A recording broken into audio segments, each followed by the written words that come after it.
Prions le Seigneur.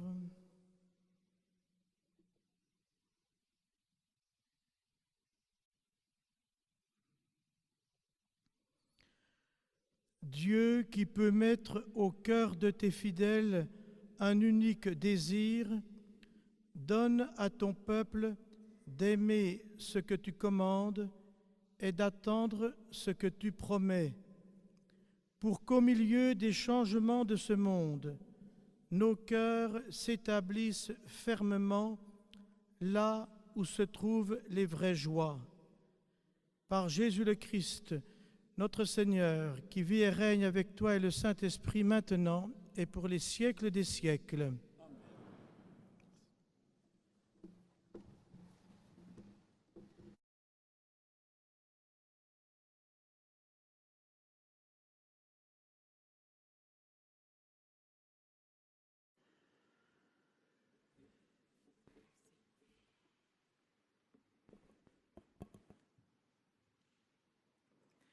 The first reading is taken from the book of the prophet Isaiah.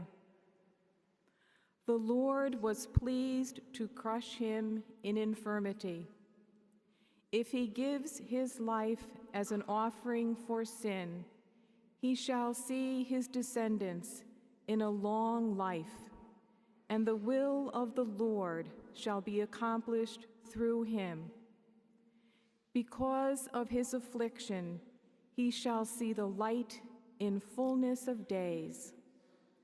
Through his suffering, my servant shall justify many, and their guilt he shall bear. The word of the Lord.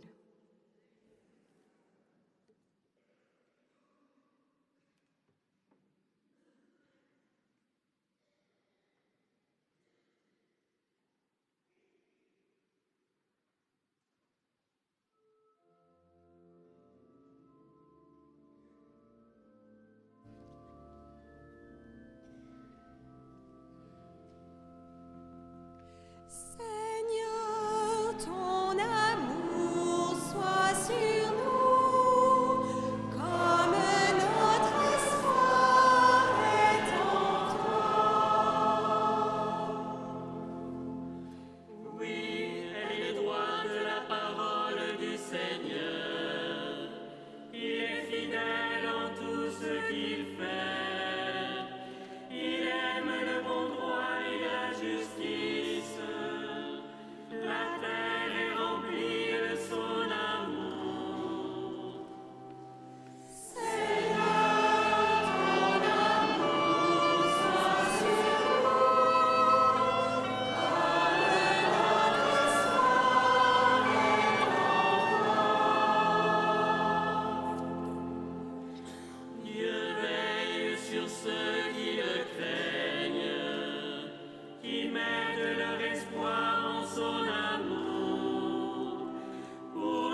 Leitura da Epístola aos Hebreus.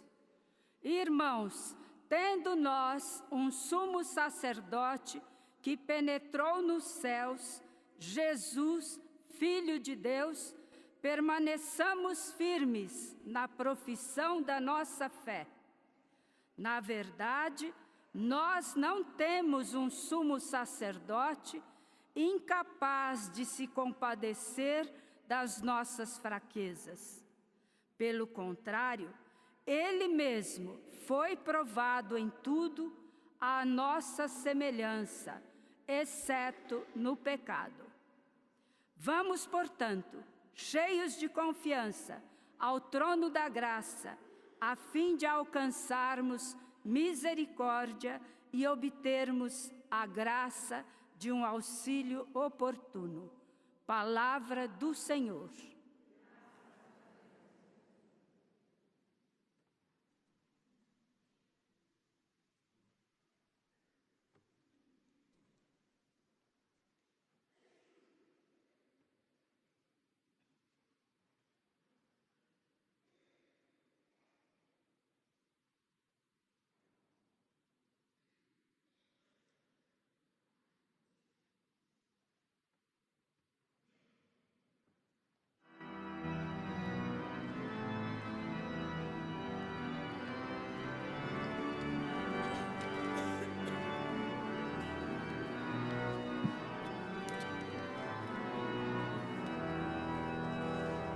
Alléluia, Alléluia, Alléluia, Alléluia, Alléluia, Alléluia, Alléluia, Alléluia.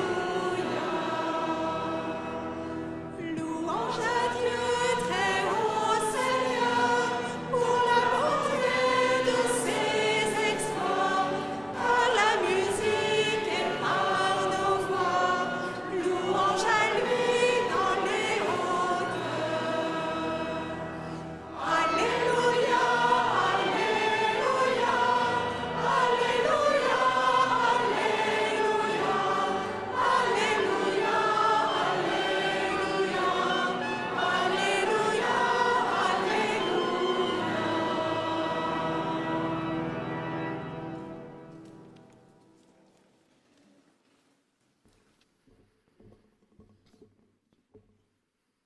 Le Seigneur soit avec vous et avec votre esprit. Évangile de Jésus-Christ selon saint Marc. Gloire à toi, Seigneur.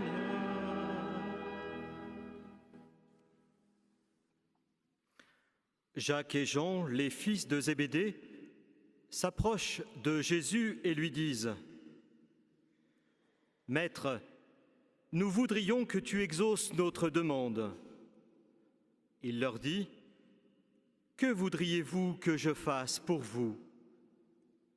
Ils lui répondirent : « Accorde-nous de siéger l'un à ta droite et l'autre à ta gauche dans ta gloire. »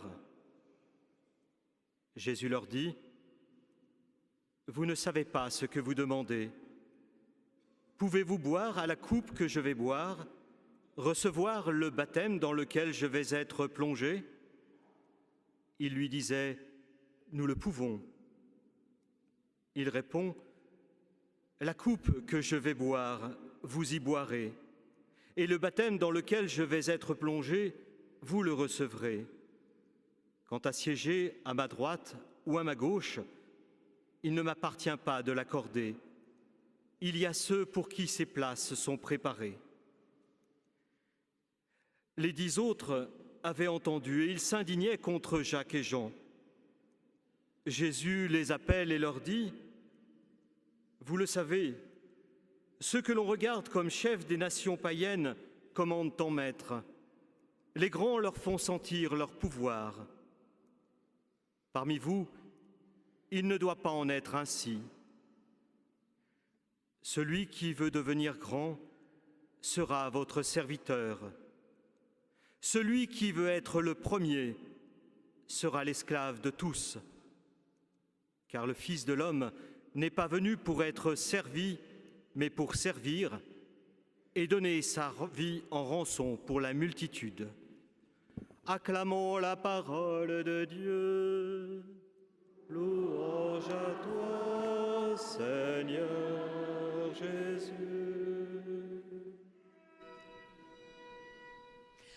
Alléluia, Alléluia, Alléluia, Alléluia, Alléluia, Alléluia, Alléluia, Alléluia.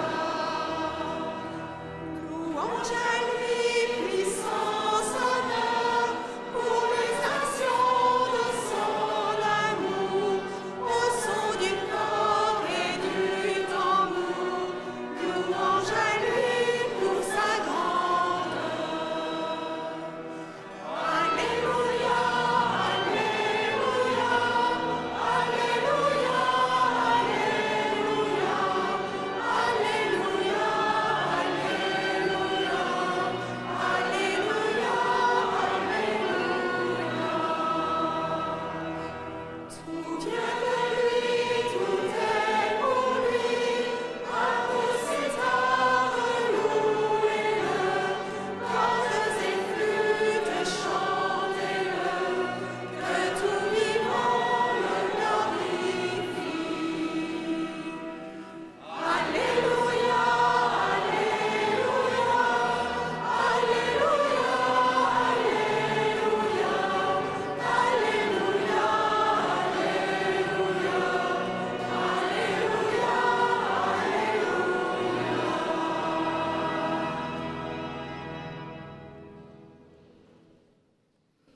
Chers frères et sœurs, c'est avec une émotion, une grande émotion que je prends la parole dans cette chère cathédrale à l'invitation de votre archevêque pour ce 200e anniversaire de la fondation des Sœurs de Saint-Joseph de Savoie. Nous venons d'entendre la parole de Dieu, c'est celle de ce dimanche. Jacques et Jean, les fils de Zébédée, qu'une antique tradition présente comme des cousins de Jésus, Jacques et Jean adressent à Jésus une requête. Ils cherchent une place dans son royaume. Ils sont d'ailleurs en parfaite harmonie avec les paroles et les gestes de Jésus et ils ont vraiment envie d'être tout proches de Jésus. Et ils le manifestent. Et Jésus leur dit, « Que voudriez-vous que je fasse pour vous ?» Ils lui répondent, « Accorde-nous de siéger l'un à ta droite, l'autre à ta gauche, dans ta gloire. » La réponse de Jésus, qui est d'un grand réalisme, est importante, non seulement pour Jacques et Jean, mais aussi pour nous, ici rassemblés cet après-midi, pour tous ceux et toutes celles qui, à travers le monde, après Jacques et Jean, deviendront les disciples de Jésus le Christ, jusqu'à porter son nom de chrétien. Jésus leur pose une question délicate. Pouvez-vous boire à la coupe que je vais boire, recevoir le baptême dans lequel je vais être plongé? Courageusement, ils lui disent « Nous le pouvons ». Et Jésus qui marche avec les apôtres sur le chemin de Jérusalem, le chemin qui va le conduire à sa passion, à sa mort et sa résurrection, Jésus conclut, vous le savez, ceux que l'on regarde comme chefs de nations païennes commandent en maître. Les grands leur font sentir leur pouvoir. Parmi vous, il ne doit pas en être ainsi. Celui qui veut devenir grand sera votre serviteur. Celui qui veut être le premier sera l'esclave de tous, car le Fils de l'homme n'est pas venu pour être servi, mais pour servir et donner sa vie en rançon pour pour la multitude. Comment, frères et sœurs, en ce dimanche, ne pas évoquer ici le Concile Vatican II, dont nous venons de célébrer le 11 octobre dernier le 50e anniversaire de son ouverture. Un des vœux les plus chers du Concile était que l'Église devienne ou redevienne, demeure toujours servante et pauvre. Dans un des grands textes du Concile Vatican II, la Constitution Gaudium et Spes, l'Église dans le monde de ce temps, les pères conciliaires, avec le pape Paul VI, disaient le 7 décembre 1965 « Aucune ambition terrestre ne pousse l'Église. L'Église n'a qu'un seul but, continuer, sous l'impulsion de l'Esprit consolateur, l'œuvre du Christ venu dans le monde pour rendre témoignage à la vérité, pour sauver et non pour condamner, pour servir et non pour être servis. Tous ceux et toutes celles qui portent le beau nom de chrétiens et qui vivent dans l'Église des vocations diverses. Si vous étiez à ma place, quel beau visage de notre assemblée, où sont présentes toutes les vocations de l'Église. À la lumière et à l'écoute du Concile Vatican II, dont nous célébrons les 50 ans, à la lumière et à l'écoute de l'Évangile de ce dimanche, nous sommes invités par le Seigneur à nous redire que parmi nos vocations chrétiennes, nous ne devons avoir qu'une ambition, servir et non pas être servis. À la lumière et à l'écoute de l'Évangile de ce dimanche, qui est aussi la journée mondiale des missions et qui nous invite à contempler le Christ serviteur, notre assemblée est heureuse, chères sœurs de Saint-Joseph de Chambéry, de Savoie, de célébrer le 200e anniversaire de votre fondation. Depuis votre fondation, en 1812,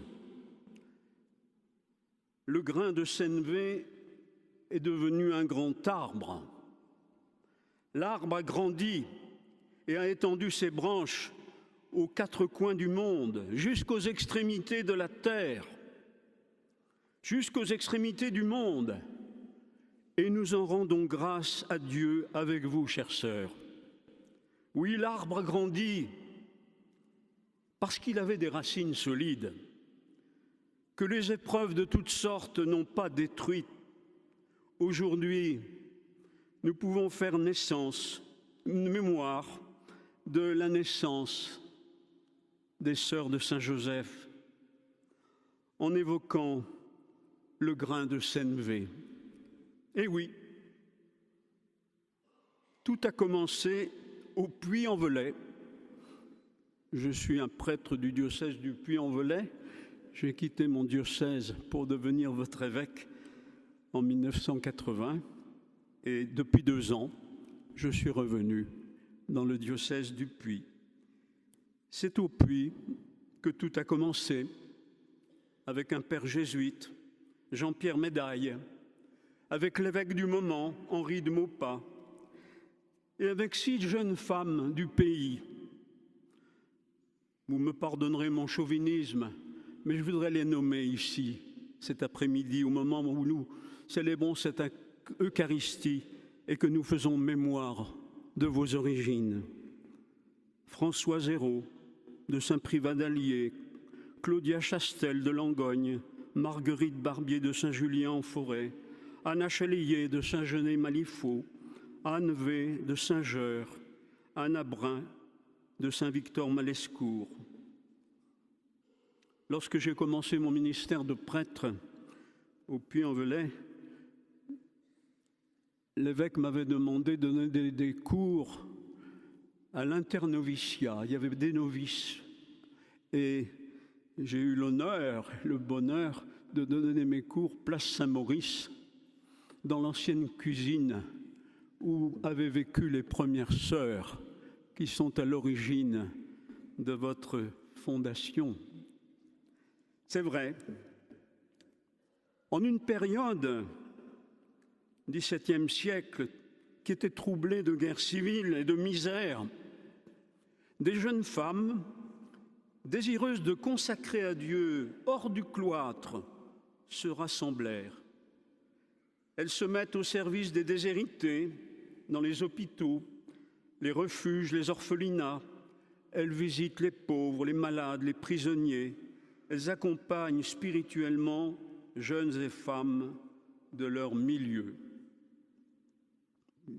Plusieurs siècles après, je dis, c'est bien là votre vocation, chères sœurs, vous qui la vivez à travers le monde. Elles connaissent, bien sûr, les sœurs de Saint-Joseph, l'épreuve de la Révolution. Les sœurs sont dispersées, beaucoup sont emprisonnées, 5 sont guillotinées. Après la terreur, elles se retrouvent à nouveau, et sous l'impulsion de sœur Saint-Jean, rescapée des prisons révolutionnaires, la congrégation se réforme à Lyon, sœur Jean Fonbonne. C'est de là qu'arrive à Chambéry, en 1812, sœur Saint-Jean Marcoux et 2 autres sœurs. Une nouvelle congrégation est née. Très vite, elle sera à l'origine de nouveaux rameaux, Turin, Saint-Jean de Maurienne, Moutier, Pignerol, et puis je dirais progressivement aux dimensions du monde. Je voudrais évoquer le beau visage du père Jean-Pierre Médaille, qui est à l'origine de vos fondations.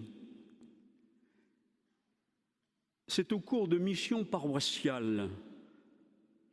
Il venait d'arriver dans le diocèse du Puy-en-Velay, il n'était pas là, originaire de là, il était né à Carcassonne, et il y avait déjà des missions dans une période de chrétienté. Intéressant de le savoir au moment où nos pères synodaux sont à Rome pour évoquer la nouvelle évangélisation. Il y en a eu des nouvelles évangélisations dans l'histoire. Et c'est au cours de cette nouvelle évangélisation des missions paroissiales, rurales, que Jean-Pierre Médaille, le père Jean-Pierre Médaille, conçut son projet. Créer une congrégation de vie consacrée dans le monde à une époque où la vie religieuse ne se concevait pas en dehors du cloître. Et quand se présentent à lui les premières futures sœurs de Saint-Joseph, il rédige à leur intention des maximes dans lesquelles il leur propose un idéal. Il les invite à aspirer à la haute sainteté, à la haute vertu qui n'est autre que l'identification au Christ Jésus par les voies du renoncement à soi-même et de l'anéantissement spirituel à la suite du Christ serviteur. Vous conviendrez d'ailleurs, on n'a pas choisi l'évangile de ce jour, mais que cette invitation à être serviteur avec le Christ trouve sa source dans les paroles de l'évangile que nous venons de proclamer. Unissez, dit le Père Médaille, toutes vos actions au mérite de la vie et de la mort du Sauveur Jésus. Oui, nous ne sommes pas loin de l'évangile. Dans la règle de vie consacrée qu'il va écrire pour ses chères filles, il appellera sa règle le petit dessein. Il ne faut pas faire de faute d'orthographe. Ce n'est pas I-N, mais E-I-N. Dans son petit dessein, il va appliquer toutes les richesses de la pédagogie ignatienne. Forcément, il est jésuite, mais j'ajoute ici dans cette cathédrale où il est passé, la nuançant de la douceur salésienne de saint François de Sales, qui est venu prêcher ici, dans cette église qui est devenue notre cathédrale. Le Père Médaille offre à ses sœurs un chemin, le chemin même du Christ, ce mouvement de don de soi et d'abandon pour trouver Dieu en toutes choses et toutes choses en Dieu. Chères sœurs de Saint-Joseph de Savoie, en ce dimanche où l'Église de Savoie célèbre avec vous cette Eucharistie et rend grâce avec vous, en ce 200e anniversaire de votre vocation et de vos fondations, nous relisons avec vous ce que le Père Médaille écrivait aux premières sœurs de Saint-Joseph dans sa belle lettre eucharistique. Et nous est bon de lire cette lettre ensemble avec vous au moment où nous célébrons l'Eucharistie 200 ans après votre fondation. Je laisse la parole au Père Médaille. Le modèle de notre amour envers Dieu et de notre charité envers le prochain, où le trouverons-nous mieux que dans le sacrement de l'Eucharistie? Notre chère congrégation, qui doit avoir toujours la plénitude du Saint-Esprit dans le cœur et qui fait profession d'être une congrégation du plus pur et parfait amour, trouvera bien là de quoi imiter. Ce sacrement est un mystère d'union et parfaitement unissant. Il unit toutes les créatures à soi, à Dieu son Père, par une union commune dont il parle quand il demande à son Père que tous les fidèles soient un, qu'ils soient consommés en un, en soi et en Dieu son Père, ainsi que son Père et lui ne sont qu'un. Voilà la fin de notre congrégation. Je pense que cette parole, dans toutes les congrégations de Saint-Joseph qui se réclament du Père Médaille, trouve un écho très fort. Voilà la fin de notre congrégation. Elle tend à procurer cette double union de nous-mêmes et de tout le cher prochain avec Dieu et de nous avec toutes sortes de prochains. Dans la journée que nous avons passée hier, nous avons évoqué combien vous êtes en relation dans le monde, à travers des missions très variées d'ailleurs, combien vous êtes à la fois en union avec Dieu et avec le cher prochain, mais tout en Jésus et en Dieu son Père. Et il fait un vœu, et je pense que vous êtes là où vous êtes, la réalisation de ce vœu. Plaise à la bonté divine que nous puissions contribuer en qualité de faible instrument à rétablir en l'Église cette totale union des âmes en Dieu et avec Dieu. Première fois que je suis tombé sur ce passage de la lettre eucharistique du Père Médaille, c'est un peu naïf ce que je vais dire en conclusion, mais je me suis dit, ça c'est un texte qui a la beauté et la force des grands textes de Vatican II.